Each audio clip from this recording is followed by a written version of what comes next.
Election engineer করে তারা ক্ষমতা গিয়েছিল বিএনপিতে, কিন্তু আমরা বিগত 2 মাসে সংসদে শ্রমিক বান্ধব কোন আইন তারা বাস্তবায়ন করতে দেখি নাই।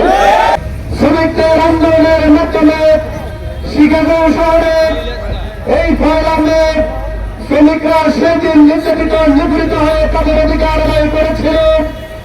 সংগ্রামী ভাইয়েরা আমার, তার অংশ হিসাবে আন্তর্জাতিক শ্রমিক দিবসে আজকে সারা বাংলাদেশে সারা বিশ্বে শ্রমিক দিবসে পালন হচ্ছে, কিন্তু শ্রমিকদের যে অধিকার সে অধিকার আদায় এখনো হয় নাই।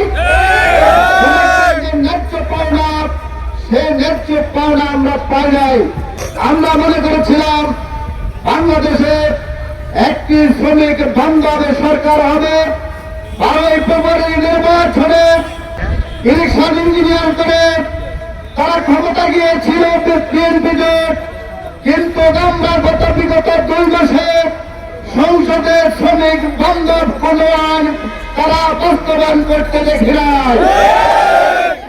আমার আমি আপনাদেরকে মাধ্যমে আজকে সরকারের নিকটে দাবি জানাতে চাই, অবিলম্বে বাংলাদেশে শ্রমিক বান্ধব কর্মসূচি চালু করতে হবে।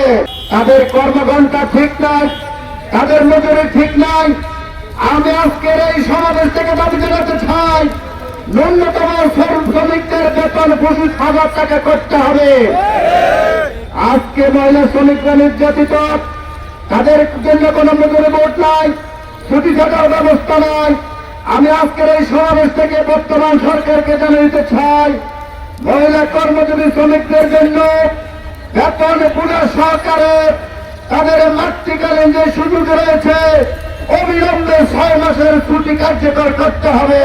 প্রবাসী শ্রমিকদের আজকে তারা নির্যাতিত নিপীড়িত, প্রবাসী শ্রমিকরা মৃত্যুবরণ করলে তাদের জন্য বাংলাদেশ সরকারের পক্ষ থেকে বা প্রবাসীদের ক্ষতিপূরণ দেওয়া হচ্ছে না।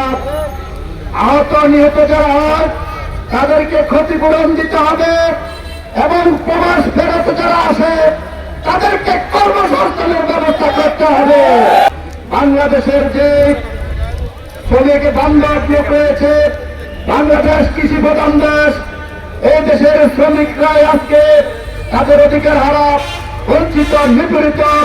অবিলম্বে শ্রমিকদের পক্ষে কথা বলার জন্য জাতীয় সংসদে 30% আজকে সংসদ সদস্য কোটা নির্ধারণ করতে হবে।